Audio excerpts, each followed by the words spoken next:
Hello everybody, welcome to the Wonky Angle, where I talk about electronic music, both new and old. And today, I'm talking about the new album from Paul van Dyk, This World Is Ours. Yeah, to heck with it, this is a video, why not? I'm still clogged up with some stuff I missed work and could use a filler review to throw out there.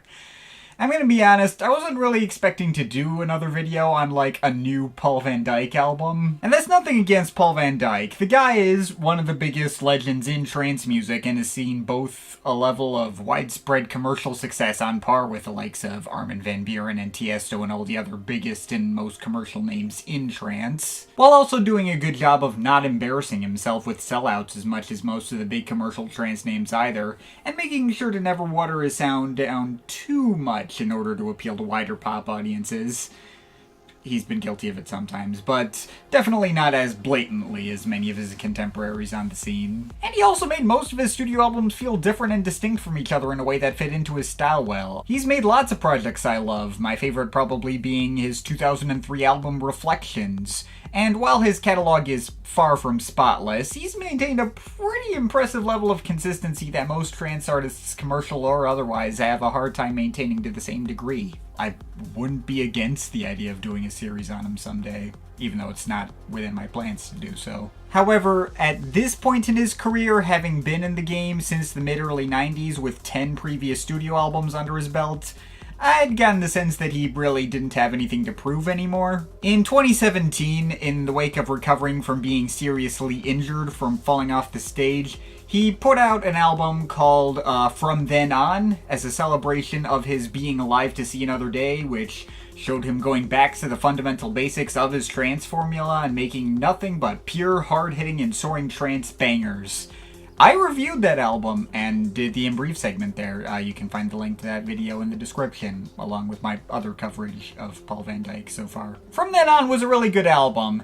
That said, from Then On, he pretty much just settled into the formula that project set and stuck to it without putting any new twists on it. 2018's Music Rescues Me was pretty much just a carbon copy of From Then On that happened to stretch on even longer. And 2020's Guiding Light was also more of the exact same stuff. Which, to be fair, was all well and good. It was all still really freaking good trance music that could still hit the same viscerally exciting heights, but that was 3 functionally identical albums in a row, and the last 2 in particular really didn't give me much of anything to actually say. In fact, he was one of the inspirations for me to start doing the Some Stuff I Missed roundups in the first place, since Music Rescues Me in particular gave me so little to actually say about it.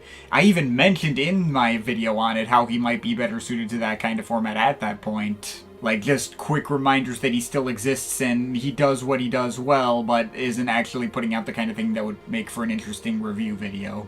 But anyway, it's been almost 5 years since Guiding Light, and here comes a new album of his which at least promised to maybe be more interesting on the surface, on the merit of being his biggest scale album to date. This World Is Ours is a double album, and not just a regular album split into 2 semi-distinct parts. No, it's 2.5 hours of music, formatted to fit on 2 CDs. Spread out over a whopping 30 tracks, many of which he's released as singles over the last couple of years. Now, the sheer greater quantity of material wasn't necessarily an inherent promise that there be more to actually talk about.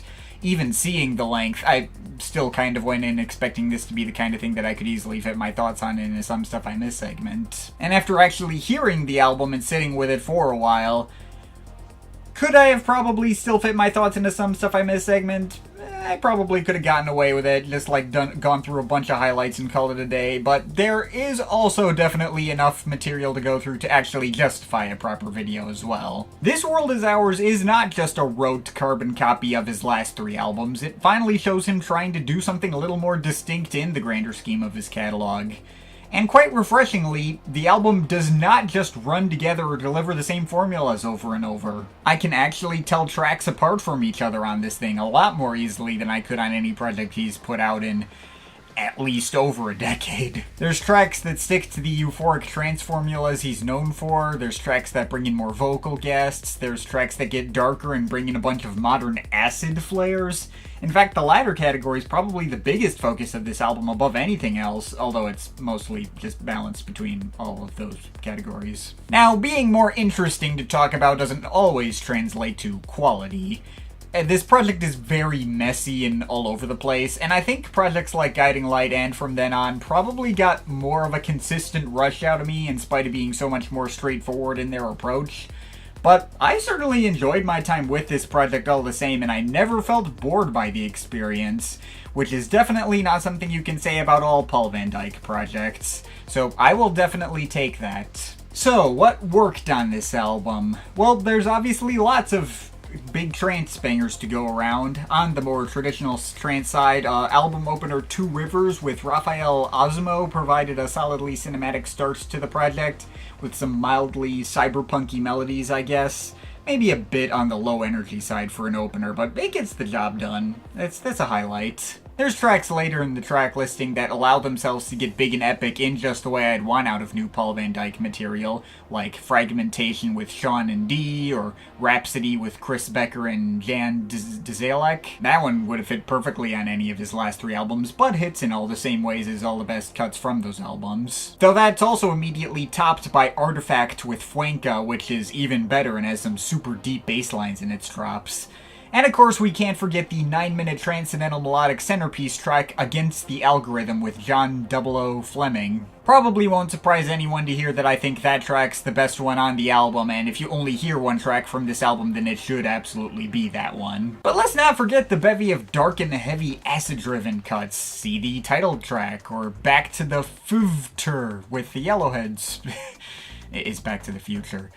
Which also stick in mildly catchy spoken snippets saying their titles. Or the spacey 8+ minute epic Acid Traxxx with Future and DJ Pierre, which is about as exciting as it looks. Or Hawkins Square with Alex Morph that has easily the album's filthiest and squelchiest acid breakdowns, going up next to some more cinematic melodies and pianos and stuff. That was sick.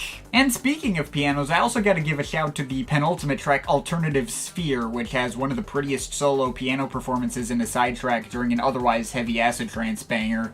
Gives me ATB vibes in the best way. In terms of highlights among the vocal tracks, both of the tracks with Sue McLaren were pretty big favorites. Love Is Enough and Beautiful Life have really strong emotional blends that totally wrapped me up in them. The latter bringing in all these alluringly spacious synth strings and pianos, and the former just having one of the best tunes here. I also really liked all the vocal performances from Christian Schottstedt. He's totally going for like an 80s new wave tone a la Dave Gunn from Depeche Mode, but he does nail it on both of the tracks he appears on, Let Go and Listen and Venture X. Maybe didn't need 2 different versions of the former track included here. I think the extended PVD's Fave Timeless mix is unsurprisingly preferable over the original mix. I think that version might have even had better audio quality on the vocals where the original made them sound a little muffled in places, but good stuff regardless. There's also some vocal tracks which really hit for me despite the actual vocals not actually being much to write home about. See Take Me Away with Lout and all its flashy buzzing synth riffs, which were among the catchiest on the album. Ironically, the vocals were really not the hook on that one. Or the especially expansive arrangement on Shed Your Light with Paul Thomas and Echo. Though, to be fair, the vocals are the hook on that one, and the actual melody is quite catchy. Just the vocal delivery is kind of low energy, I guess. Now, not all the vocal tracks hit for me. Some of these also ended up being among the weakest cuts on the album, too. Sometimes that could be more Van Dyk's fault than his guest. Beautiful with Julia Westland may have featured a really strong, soothingly airy vocal performance, but a really stock 4 chords of pop instrumental. Exact same deal with But Not Tonight, which ends up kinda wasting an otherwise solid Christian Burns performance on another arrangement that feels too generic popish to me with like mild 80s flavors. Also, some of the synth textures on that one feel a little uncharacteristically cheap and stock.